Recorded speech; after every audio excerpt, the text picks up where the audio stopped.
What's up, everybody? We are really thankful for everyone who listened to our episode with Bill from Switchback last week, or 2 weeks ago, I guess, right? Yeah, that was 2 weeks ago. 2 weeks ago. Time. We're still in Vermont. Yeah.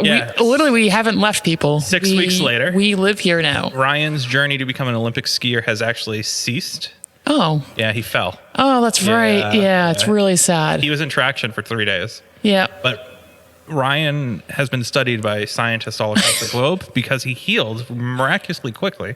Yeah. For photos and to take and to record. So it's pretty amazing. Yeah. He's What's real the genius. secret?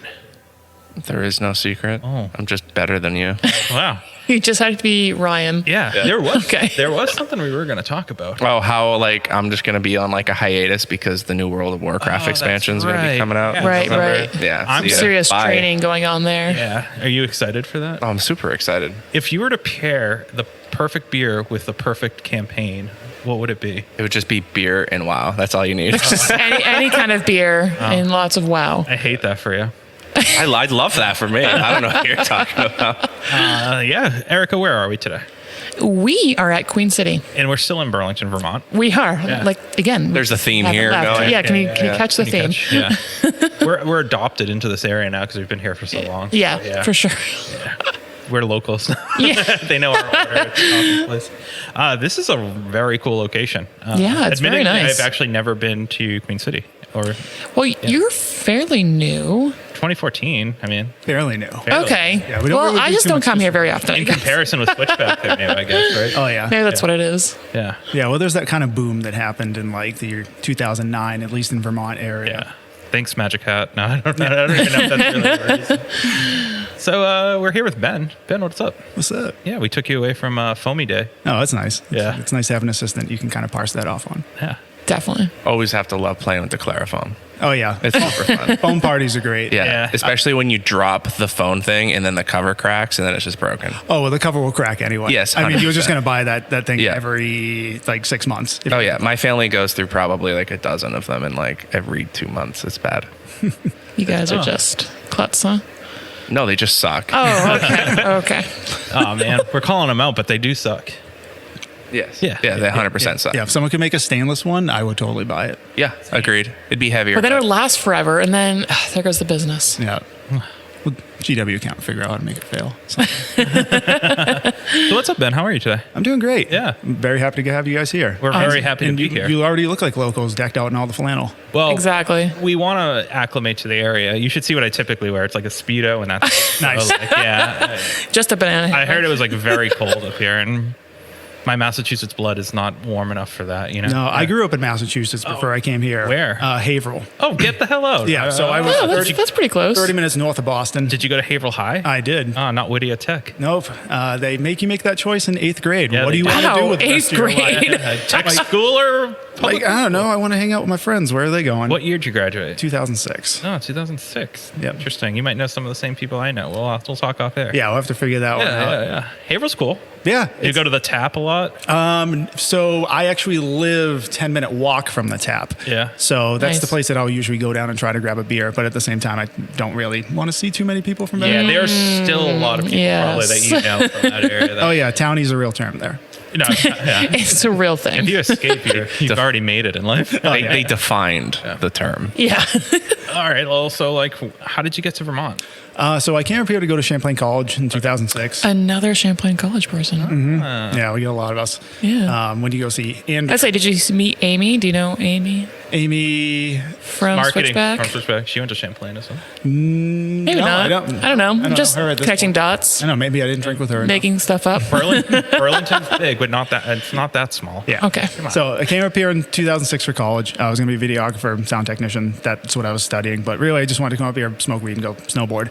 Did you do that? Those are the priorities. Oh, yeah, I did Good, it very much. good. Congrats. I've got 2 ACLs to prove it. Yeah. Okay. Damn, There you go. Weed's so deadly to do that to you. Oh, yeah, that's great. It's just that extra confidence to Yeah, go further. So I came up here, did college, graduated, did the whole videography thing for about 7 years with a company, had a lot of big clients, learned a lot, but I was miserable and absolutely hated life. I had done homebrewing in college, Like in a dorm room or in a apartment? In my apartment. Nice. I lived with the same guy for 7 years who thankfully really liked to drink too. So anything, as long as it had alcohol in it, he would pretty much have it. Perfect. It didn't come out how you want. Good friend. Yeah. So I would homebrew there for a bit and never thought that you could actually make it into a career. And then actually I had gone to that party I was telling you about with Andrew from Good Measure.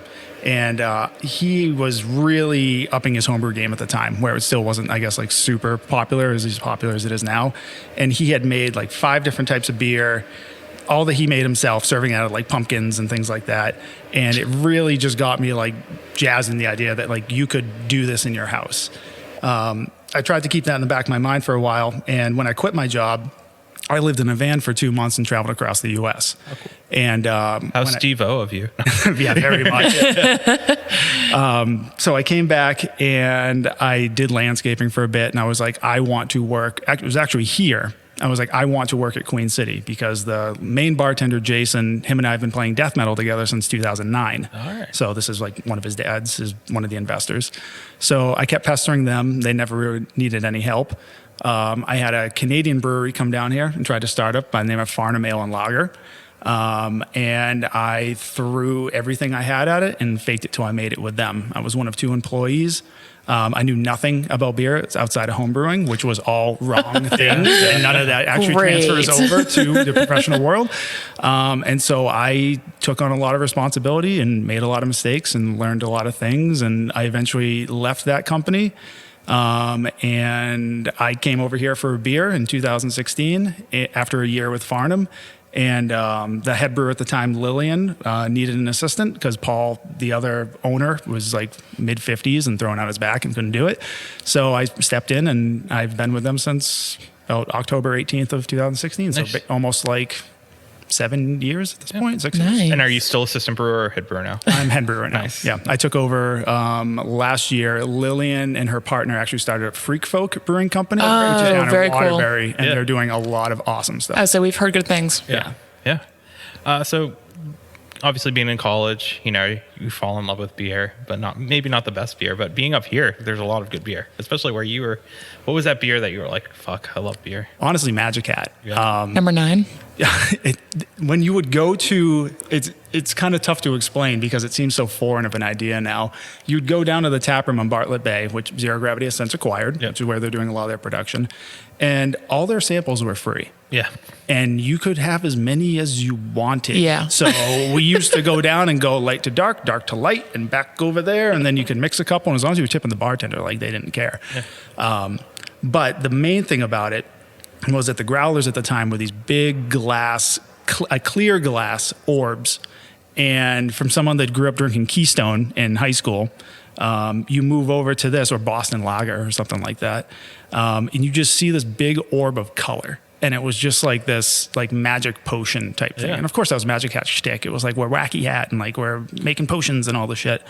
But it truly like just grabbed me that it was like, of course, you learn later that you're not going to hold your beer up to the sun because it's not going to have adverse effects to it. But anyways, aesthetically, very pleasing. And then just the flavors and, getting into IPAs and stuff like that. And then, with Hetty taking that to another level, it was just like there was so much to grab when I was in college.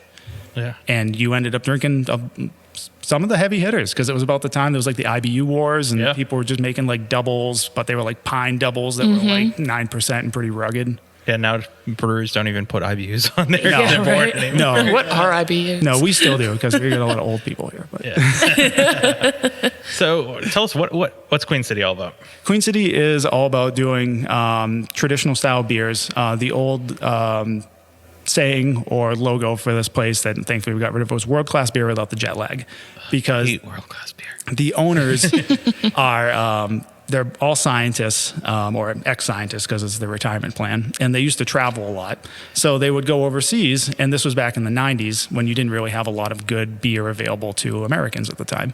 So they were going over and drinking Timothy Taylor's Landlord, which was the inspiration for our English ESB landlady.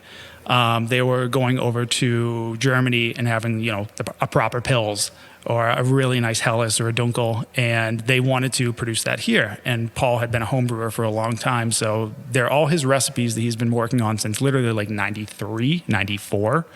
And we're just making what seems to be now against the trend of beer. Yeah. Yeah. Because when we came out in 2014, I remember being like, yo, we should probably make a double IPA. Like, that's what people are doing. And he was stubbornly like foot down, old man, like, no, this is what we're doing. And it's really, I think, actually like helped us out. Don't talk to our distributor about that, because they're like, no, we want something different.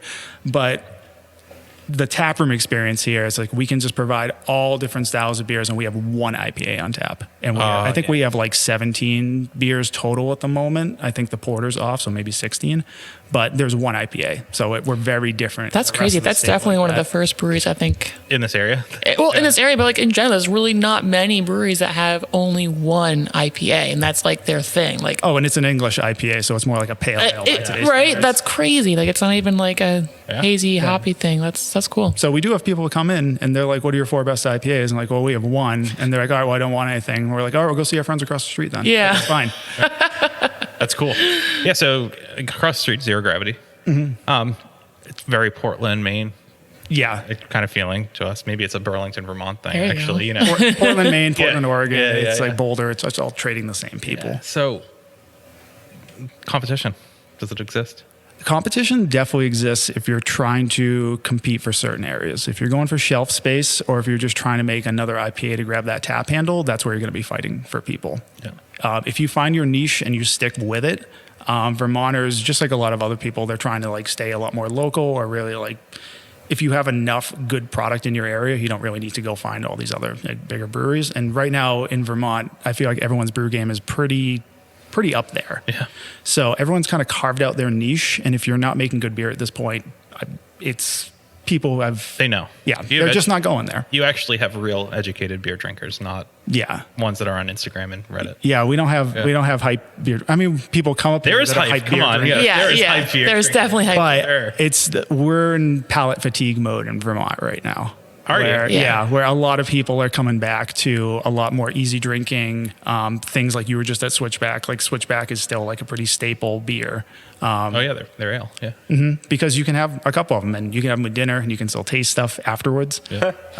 We were just literally having that discussion with him about drinking a heady topper with your dinner, and like. And it was like a fancy ass restaurant. Like, Right. with It's your like, why would filet. you ruin your meal with like a massively hopped heady topper? Yeah, you can't taste anything. Right. But I mean, people are just like, that's where everyone's palates are. Yeah. So that's the other thing that I think will separate us a little bit differently, is like we're all about nuance here. So some people, I mean, if you have like a bunch of like Sour Patch Kids or something and then try to drink like our Hellas, like you're not going to be able to taste anything. But if someone's like, oh, I can have taste this double IPA afterwards. Yeah. It's like, yeah, obviously you can. These flavors are punching you in the face. Yeah. Yeah. Do you feel as though the beers you're brewing, you really can't hide behind them? Yeah. Yeah, there's no, if I make a mistake, it's coming through. I don't dry hop anything. We don't really do any late edition hopping. I'm a real big 60 or 90 minute bittering edition, and that's it. Nothing else. I got to hit all my numbers very properly. I got to do everything consistently, because otherwise it shows in all these styles. Yeah. Speaking about consistency, not being as familiar with the brand as I wish I would, do you have consistent core beers that come out? Yeah, we kind of have like the 3 cores. We have an American light lager, which is called Bushwick, which is our like 1950s style, like Pilsner baseball beer, rice and corn, 2-row, super basic. Delicious. Oh yeah, it's great. Yeah, Bushwick's a big industry beer. Yeah. We've got our Yorkshire Porter, which Paul's been working on that recipe, my boss, since like '93. There's photos of him like in the lab, like writing notes, and he still has all of his old tasting notes and everything. Oh, jeez. Nice. Which is a really easy to drink porter. There's no frills. It's our biggest seller, especially this time of year, because all the other competition right now has dark beers. They're either coffee, or they have coconut, or they're a little bit bigger in alcohol percentage. Yeah. Ours is like 5 on the dot. That's maybe nice. 5.2. Really easy to drink. It's like melds well with flavors, like we were just talking Yeah. and then the other one is our German Hefeweizen, and no one in the state makes a Hefeweizen. Come on. I don't They're not get very it. popular anymore. I love I mean, I don't Hefeweizen. see them very often, but they're great. It's a great beer style. Yeah, I blame the runoff, but everyone's using wheat anyway, so it's not that. Yeah. But it's like, we don't throw coriander in it. It's not a wit. Like, we've had people come in like, Is it more banana or is it? It's a banana bomb. We joke it's the banana beer. You know what? I think we need to try that. Yeah. So let's go have one. And we'll come back with you listen to sponsors, and it sucks because you can't have one, but you just have to come visit. Yeah, just have to visit. We'll see you on the other side. Yeah, we'll see you on the other side. Banana time. Banana time.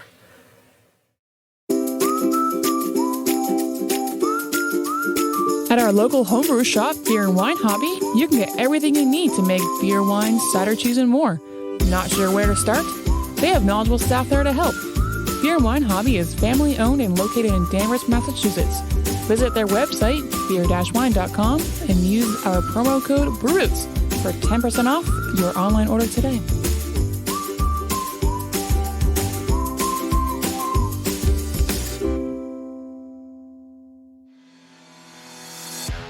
Shirts on Tap is the box subscription service for craft beer lovers. Each month, Shirts on Tap partners up with 7 different breweries from across the country and collaborates on a sweet custom shirt design. We've been teamed up with Shirts on Tap since the inception of the podcast and are proud to announce a new promo code for all of our listeners. To get your first shirt for $5 off, go to the link in our description below and use the promo code. And remember, drink better beer, wear better shirts.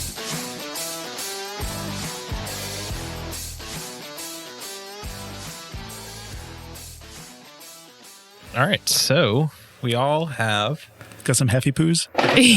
Yes. Happy poos. I like that. Have a sippy poo with your happy poo. Oh, that's bringing it back. That is bringing it back. Oh, Bandarand. Ooh, that's good. Very good. Yeah, they're so simple. Like the yeast is this entire beer. It's a hard beer to make, though. Oh, it's very easy. Come on. Hefeweizen's are super easy to make. Easy. I don't know what the problem is. People always overcomplicate them. And I think that's actually a big, that's my biggest gripe in the beer world right now is that everyone overcomplicates everything. Yeah? Yeah. Let's get into it. Come on, tell us more. All right, let's dig. What do you want? What else? What Well, do they you need? overcomplicate. It's like just excess ingredients they just don't need, basically. Well, we're basically at the point where we're carbonating pudding. So, like Right, where it's do we true. turn back? Right. Yeah. No, it's a good point. Do you think you're noticing a lot of this stuff because you come from the sound in the video world where you see that every day? And I'm serious, like someone who was in it, like people overcomplicated everything. Yeah. And it was maddening. It's part of the reason I got out of it. Yeah, just plug it in. Like, Yeah, it's just like overload where it's like every time I get to travel, and I like to do it. And like, you live in Vermont, you got to get out at least once in the winter just for your own sanity. And I'm very thankful that as even a head brewer, I can take like a week off and I have to do it, in between ferments, like brew all week and like let everything rip while you're in the cellar while you're gone, do its thing. But when I travel to places like Costa Rica or like the British Virgin Islands, there's a lot more just simplicity that like you come back here and you're like, oh my God, my life's so complicated. Right. And I just really like beverages with nuance personally. So things that like I can maybe have like 5 or 6 of them if I'd like to, but like when you can really dig into them and you can just keep exploring and finding all that flavor, and they're time tested beers like a Helles or like a light lager. Yeah. Like Pacifico and lime is like my jam. Like I love that more than anything else. Interesting. Yeah.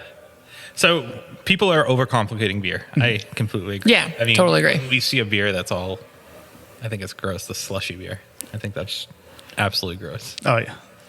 Why are people doing it, in your opinion? Because you're in a business and you're doing what sells. And not necessarily the hype sells, because we do know the hype sells. Excuse me. Ooh, Hefeweizen. Heavy poo. Yeah. It's just like there's also like what's new, which is like why the IPA craze took off the way it did. Because to be fair, it was like the newest style that got into the brew judge book. True. And that was like 2012 when the New England took off. Yeah. So then everyone, like I went down to Asheville because I almost moved down there with my wife in 2019. And thankfully we did not, because that would have sucked right before the pandemic. But I'd go down there and I'd see New England IPA. And I'm like, I'm down in the fucking South. Like, just call it like a hazy or something. Yeah. Like, why does it have to be New England? But it really did start here and rippled out everywhere else. And now that it has hit that point and everyone took this new beer style and ran with like ripe fruit notes rather than like bitter notes and sweetness, it's just become like this whatever you want to take it type thing. Because there was a time where beer had to be clear too. And now the consumer will come into my place when I filter almost everything. And they're like, oh, I only like hazy beers. Here you go. Here's your hef. Yeah. Here's the heifer. Like you want that like really pithy yeast taste floating around. Like, they think it's a visual thing at this point. So the consumer has actually flipped Yeah. nowadays. Which is crazy. It is crazy to think. Yeah. So do you see beer going more into the Pilsners, lagers? I think our time has come. No, I feel like if anything, with trends, I mean, we're watching, I'm 35. I assume you guys are Right there with you. Yeah, right there with us. We're seeing like, I don't know, teenagers wearing like the same stuff we were wearing in the 90s Yeah. now. Everything comes full circle. Oh, yeah. So if you're unpopular, if you keep doing something, as long as it's a good product, it will eventually become popular again. Like glass bottles are my prediction that are going to come back at some point. Yeah. Because it'll just be like, remember glass? And it's like, oh yeah, fuck cans. Man, Switchback's going to be at the head of the game. They are. They got the stubbies still, and they're still Yes. rocking the Boston rounds. I love it. Do you think we'll go back to Bombers? We're still one of the few breweries that actually do growler sales. We're one of the last places that will actually take your growler back and give you your deposit. So if you bought a bunch of Queen City growlers since like 2014, you decided to bring in a box of them, you're getting all that deposit back, and we're going to clean the growlers for you. That's cool. A lot of places aren't doing that anymore because that's a lot of work for the bar staff. There's a lot of room for contaminated growlers to go back out into the market, and then you don't want a complaining customer or your beer to taste bad or whatever. So I don't think bombers are necessarily going to come back. Maybe specialty wax dipped bombers or Yeah, the swing yeah. tops or something like that. But even growlers are kind of like dying I out. personally love growlers, and I really wish they didn't die out. I mean, Massachusetts, I feel like no one does them anymore. And I've been able to return a few just because they didn't do them, but they'll take them back, which has been great. But I love it. I love taking like a small 32-ounce growler home, and that's my beer for the night or whatever. And I can regress my Massachusetts accent that I've lost since I moved up here. The bumpers are awesome for that. Like, that's a great consumable size. Yeah. You can take that home, you can bang that thing down Right. and enjoy it. 64 ounces, it starts It's a to bit get tough, but if you're going to a party, I guess, you just share it around. And then people have made but- those douchey little growler dispensers where you hook up the little whippet container to it, and you're like, yeah. oh, look, you can keep the head pressure and save the carbonation, stop it from oxidizing. And it's like, well, it's 4.5 pints too. What's stopping you from drinking this? Yeah.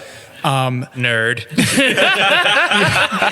I do not promote alcoholism. Yeah. The other one that I used to see up here was actually called the Grumbler, and you could only get it at a few breweries. One of them was Drop In, which is actually the American Craft Brewers Guild, and it was a 128 ounce growler. Oh my God. It's Hell like, yeah. I don't even know if you could like pick it up with one arm, but if you really like the beer, you could have taken that home. But that was like the Vermont beer scene I fell in love with because I Yeah. was in college and like Right. this is what was new to me. Right. And it's weird feeling like the old guy and already seeing this disappear in less than 10 years.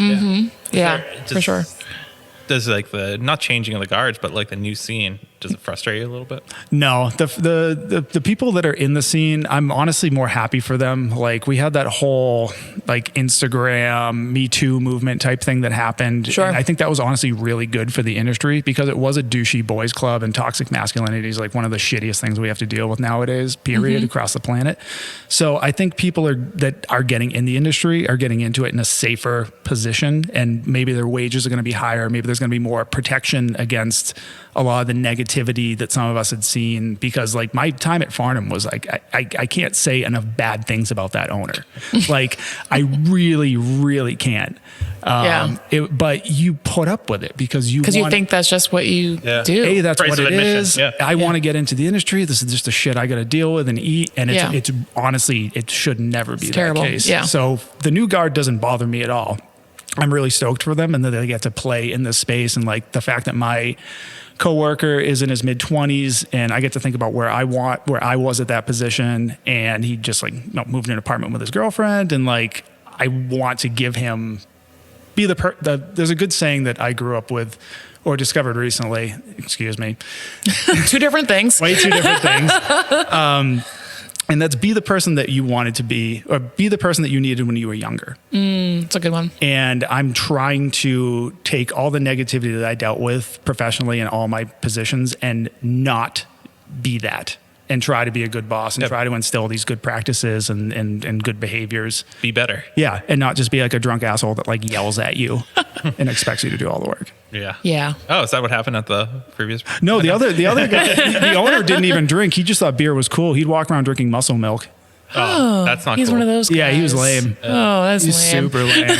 We should interview him and just be like, "You're lame." Tell me about your muscle milk. Yeah. No, he owes. I'd be off. Well, he can be on the record. I don't care. He owes tons of money to people in Vermont. Oh, really? He burnt so many bridges. Is that why he's back in Canada? Yeah, and ironically, we had a couple Quebecois brewers that came down yesterday, and I gave them the tour, and they were all like mid-20s, and they're all really nice people, but cool. they know that they're the asshole brewery in the area, and they know that those types of breweries drag everybody down because this is a total rising tide business. It's like, you rise together or you fall together. Yeah, and if we do well, everyone else does well. Right. So. And it also brings we talked before with other breweries, but it brings the quality of the beer up together as well. You know, if you're all, if you have one good one, everyone has to become good with you. And everybody's got to progress, keep raising the bar, and that it makes you better. If you rest on your laurels and you don't ever progress, it's like, in my opinion, it's like, what's the point of existence? Right. Yeah, exactly. Super philosophical. All right, I'm gonna go back a little bit. Queen City is Burlington known as the Queen City? This is like okay. So I had that question too, right? Isn't that Manchester or so the Queen City? Great trivia question. Manch Vegas, you mean? Yeah. Queen City is any city that's not the capital, but it's bigger than the capital. So it applies to so many cities. So everyone's like, "Why is this called the Queen City?" And I'm like, you know what? It's not really a good name. I didn't come up with it. It's not original. There's another. If you look at us on tap, there's another Queen City. There's one in every state. But I guess I mean I've been here since 2006. I've never really heard it called the Queen City. Yeah. So no formal education brewing. Zero. Do you wish that you had some?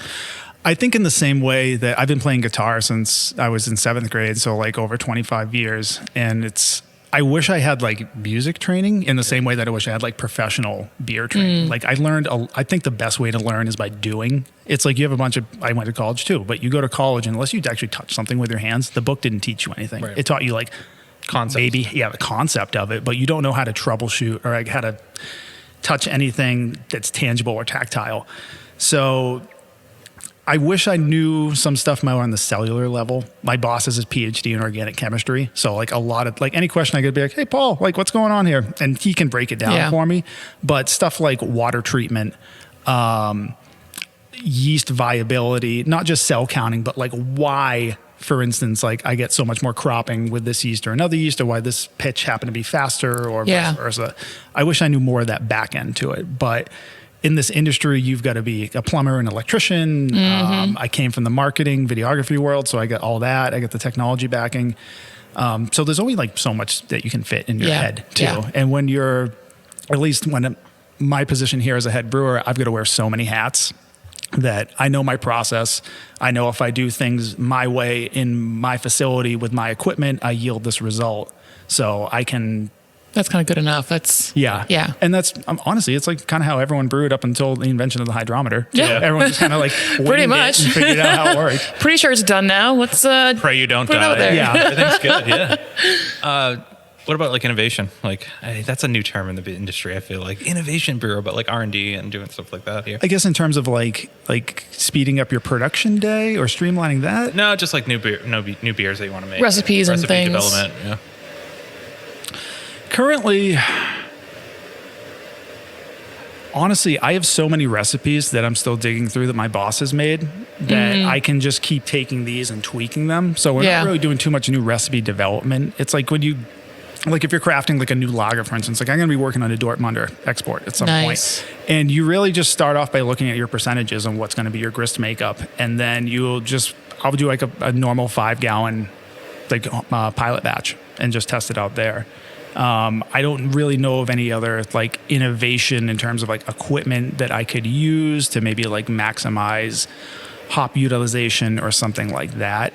The only thing I guess that's new that I'm trying to utilize is that because shipping prices have gone up, I've been trying to find more stuff locally. Because I used to source our hops or a majority of our whole cone and bittering hops from Oregon, and I still technically am. But we have Champlain Valley hop producers.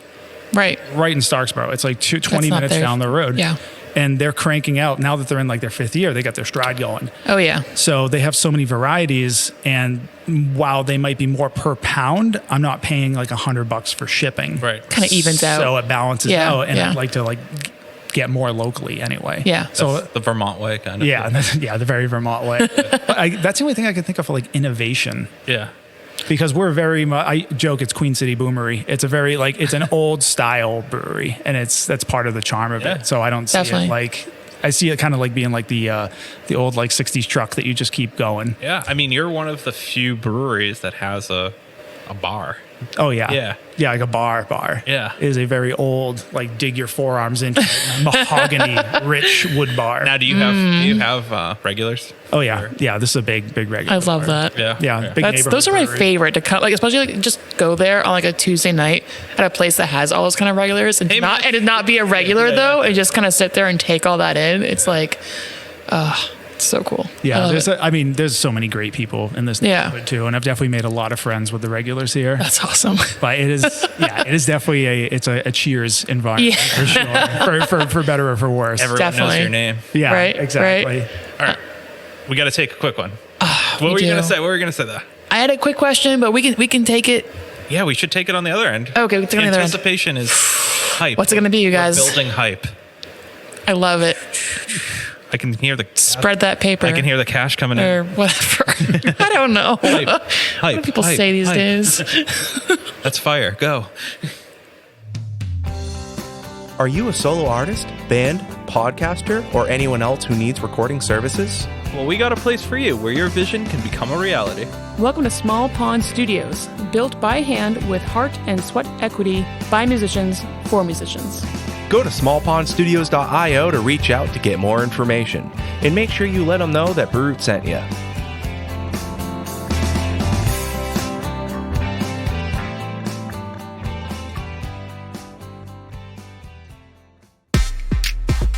Hey, Sound Guy Ryan here. Didn't know if you heard, but we're a part of the Hopped Up Network.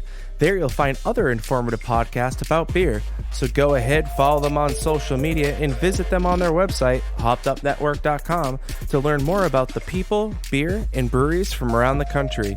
And until next time, thanks for listening. Cheers.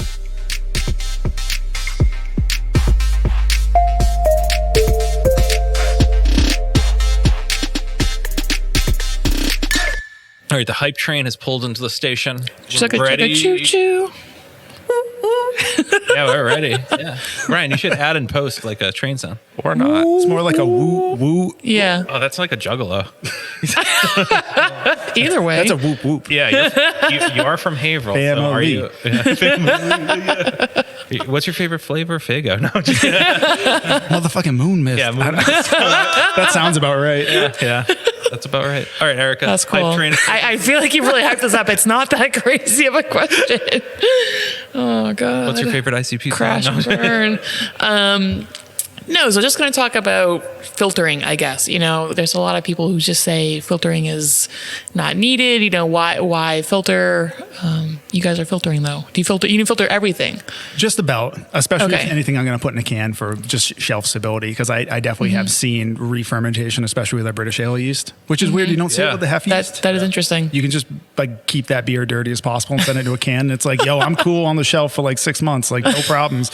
Meanwhile, the porter's like, I'm going to re-ferment on you I'm gonna immediately. fuck this shit up. Yeah. So I'll plate filter.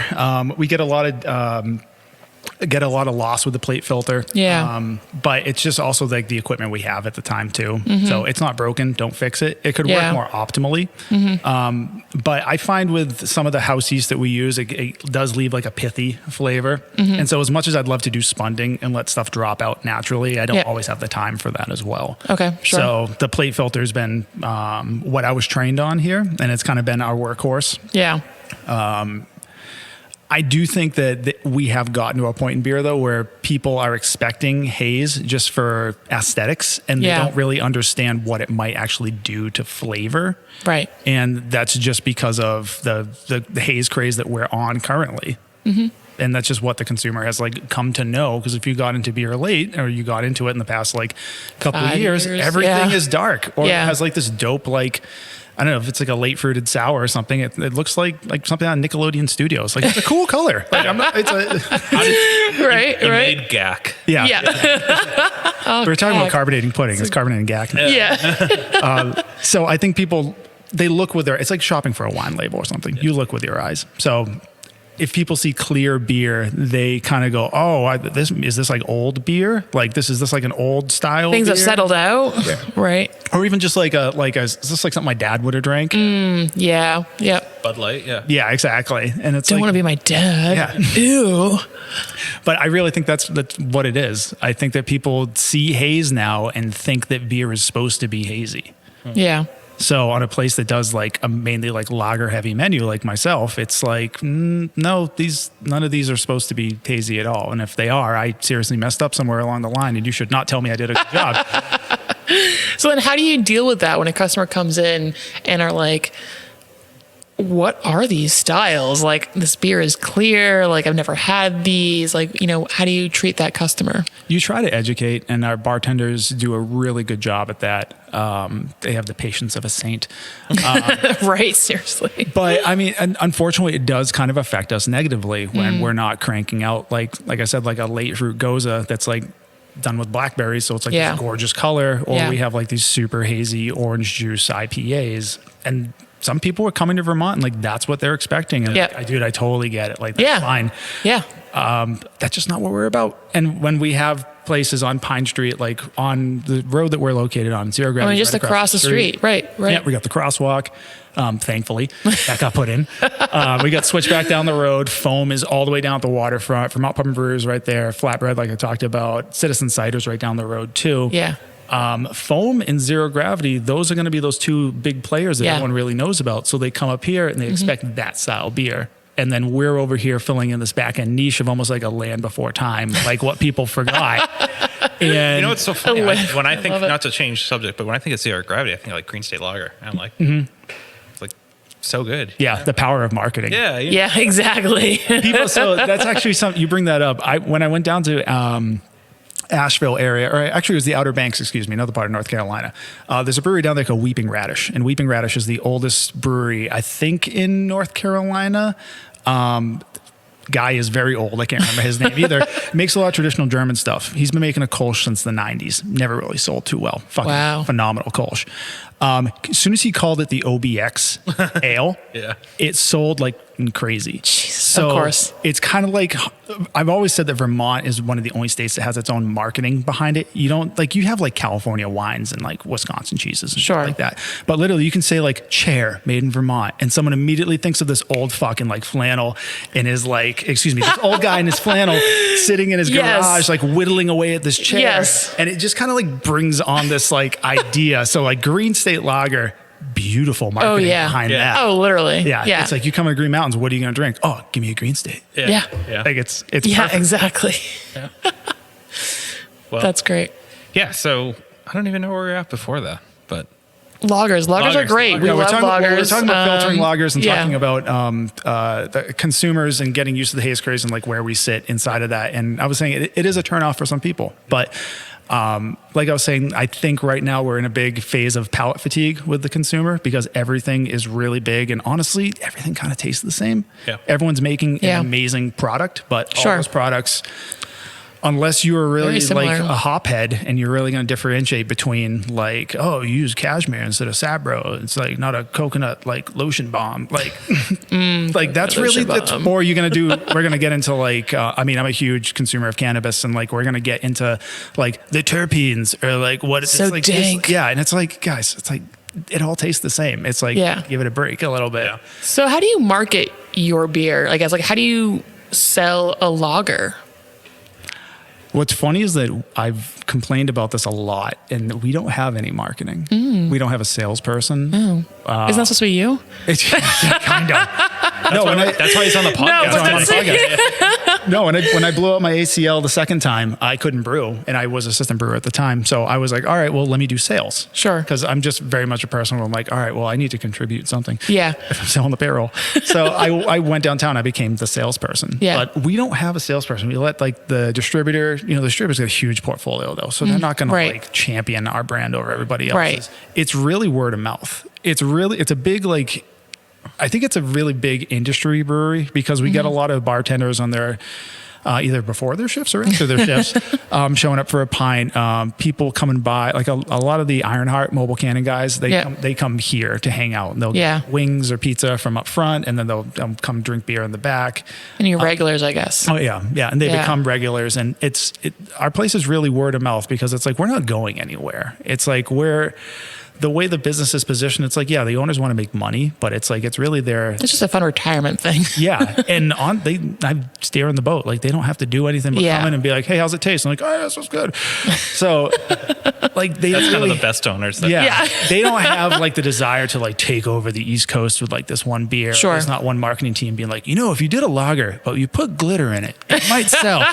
Like, have you done that yet? Yeah. So we don't have to deal with any of that stuff. So it's like, we're always just going to be this thing. It's like, we're here, we're doing our thing, we're doing it really, really well, and it resonates with the people that are looking for that. And if you come up here and you want to do, the normal, like Vermont, I'm going to go give me your 4 best IPAs at every brewery, and you're going to try that out. All right, that's cool. Like, go have fun. The state's full of it. Everyone's doing an awesome job. I love everybody that's doing it.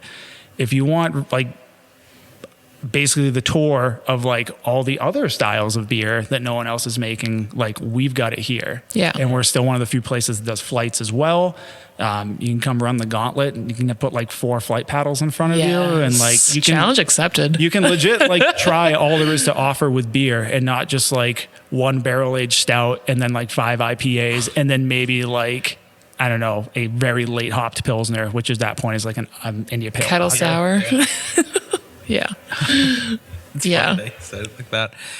It's funny because a lot of our Instagram followers, we put a poll out yesterday saying like, hey, going to Vermont, who should we check out? Foam. No. You guys came up like 3 or 4 times. Actually, that's true. You did. You did. I was going to say, no one's talking about us. No, we had a couple, which was impressive. But then I looked at their profile and I was like, oh, we know these people. They know us. But I love what you're doing. I mean, I think thank you. That's cool. Because a lot of the breweries you'll go here doesn't have an offering for everyone. Yeah. And it's definitely something that like, I didn't start off here and being like, this is the way to do it. But like the more I've gotten into it, I mean, the more I've become like a huge, like, I got my Lagers for Lovers shirt on, like, shout out that guy. Yeah. Like, that's where it's at. Yeah. Like, lagers are where it's at. It's like, I always joke, I'm like, oh, you'll be enlightened at some point. But like, they'll grow up. There's a reason it's withstood the test of time. Yeah. Like, there are beers that have been being made in the same way for a long time, and people have been enjoying them forever. And now that pendulum, in my opinion, is shifting back towards them, and we've gotten away from the carbonated pudding, or starting to get away from it, it's just further reinforcement that like Reinheitsgebot, I think I'm pronouncing that correctly. It was pretty close. Yeah. The German purity law is very correct by only allowing those 4 things. And you don't need anything else than that to make a really good product. And I feel like in a world where I'm getting philosophical again. I feel like in a world where everything is so goddamn complicated, it's so refreshing to just have something that has withstood the test of time, that is so basic and is not adulterated. And still just like shines better than anything else. Yeah. Beautifully put. I think that's a great way to end it. I mean, like, agree. Done. That's your little bookend. Yeah, it is. So physically, where's Queen City Brewing? Queen City Brewery is located 703 Pine Street in Burlington, Vermont, directly across the street from Zero Gravity Brewery. I highly encourage you to not only come visit us and taste everything we have to offer, but see our friends across the street. Yeah. Make sure you come here first. Come here first. Yeah. Because you'll be able to taste the beer. Yes. Yeah, you can taste our beer first. Then do you guys serve food, or is it a partnership between you and Pizza 44? So we do have food on site. It's Pizza 44 is our partner company. They rent the space out in front of us, make fantastic pizzas, wings, salads, that type of stuff. And they are generally open around all the same taproom hours. You can grab a pizza from them. They'll bring it over to you in the back. You can hang out at a bar and taste everything we have to offer. Yeah. So good. And you're obviously, we'll put the link for their Instagram in the bottom. Do. But thanks for doing this today, Ben. Yeah, thanks for coming by, guys. Anytime. We got a little controversial. I like it. Oh, yeah. Not really, but... No, but yeah, cool. We can pretend. We hype things up for sure. Oh, so hype. Cool. Well, cheers, everyone. Cheers. Cheers.